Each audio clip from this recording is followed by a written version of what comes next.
You are Aziel Gracia. Sir. Mr. Gracia, so He's charged with, I've never seen this before, Judge, but he's charged with violating a bond condition. yeah, I mean, I've certainly seen it. And, It's either It's not a protective order, it's a bond condition. right, because they can't make the protective order case because it's been more than 61 days, right? Nothing to do with the protective order, Judge. So, yeah, right, I get it. It was a different situation completely. Had nothing to do with family violence.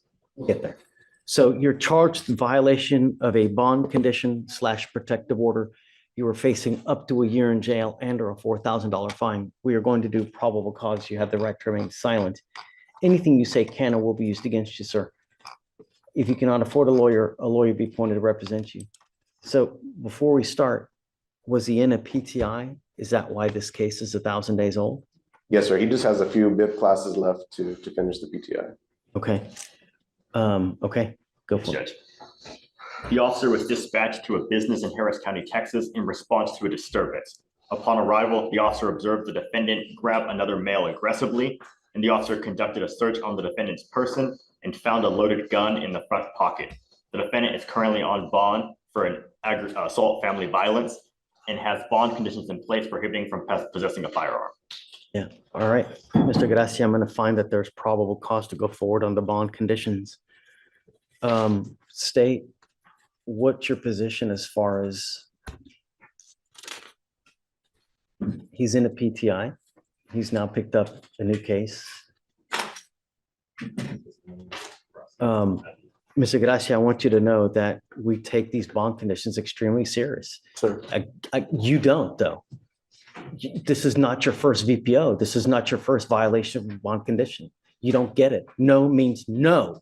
Doesn't mean maybe. Doesn't mean I'm going to a high crime area. No means no. And now there are consequences. Stephen. Judge, can I tell you a little bit about the case? Sure. You know, like, just to explain to you what happened. He was at his business. He owns a trucking company. He hired somebody who he said he took a chance on him because has a sketchy record, convicted felon. It didn't work out within a couple of days. So he ended up firing the individual. The individual refused to leave the premises or refused to accept it.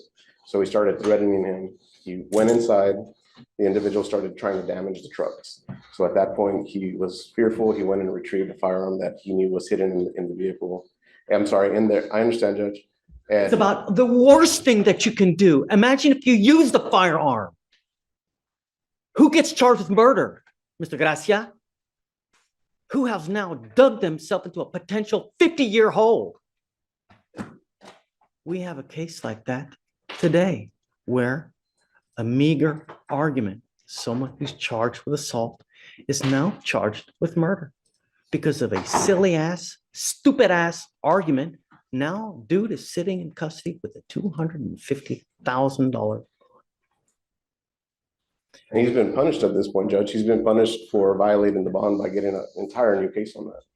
So as far as him going into custody for violating the bond condition, I would hope that you would take that into consideration, the fact that he has gotten punished on the bond violation already, and the fact that he's already had to hire a new attorney for two cases at this point, and it's probably going to affect the other case. So I would hope that you would continue supervision on that, just taking that into consideration. I truly appreciate your position, but you have an assault from 2019 of a family member. The following year, you pick up a violation of a protective order or bond condition. Now you have another assault that they were even, what the hell you're looking over there? Was it Jesus over there? You already have an assault of a family member that was dismissed as it is.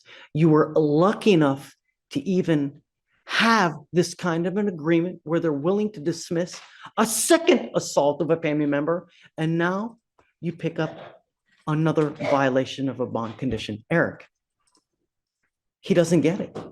I understand, Judge. You don't get it. And now I have to show you we mean business. I think that you are utter and complete danger to public safety. And I will do everything in my power to protect my public in every single way. Because the last thing I want is you to pick up a murder case like we have here this morning. Someone else goes with you. Judge, one more thing. There's a bond condition on there that he's not allowed to return to that address. That address is his business. It's his place of business. The other person has no right to that address. So hasn't worked for the last week and a half because there's a bond condition, I'm assuming from the magistrate, that doesn't allow him to go back to that business. Show me So proof. I'd like to be Show able me to take proof. And, you know, the proper, you know, and you need to advise, the proper way to do things is you call the cops.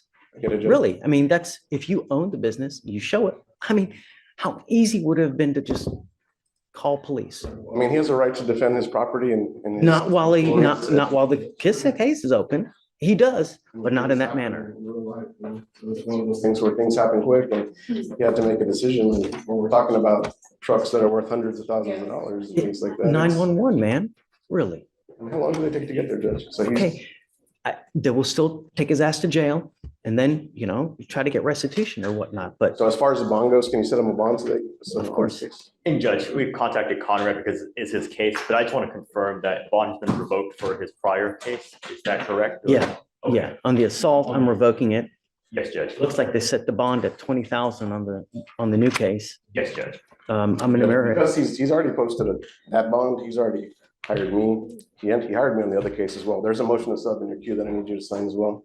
I'll sign it for you. I'd ask that you set that new bond at $500. It's tough for the family, Judge. I mean, at this point, he hasn't worked in 2 weeks. He's trying to get back on his feet. He did everything properly. He didn't go back to the location because of the bond condition. I'm not doing $500. I mean, I was thinking that was gonna mirror the same one. I was gonna put it at And that would be 20,000. state's So, position to mirror. so he understands that we mean business, you know, if he's unable to bond out, I'm always willing to talk after a couple days, you know, but I want him to understand that we take it absolutely serious. And when you go over there with a gun with the intent to do some serious damage, hell no, no way, no.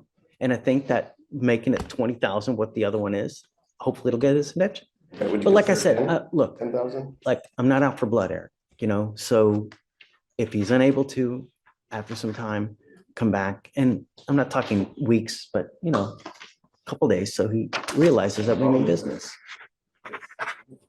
So we're talking about 2 weeks minimum. So would you consider giving him 10,000? Well, remember, I Zoom, so you can be in Abu Dhabi. I'm still, here, His mom's present, so let me talk to her.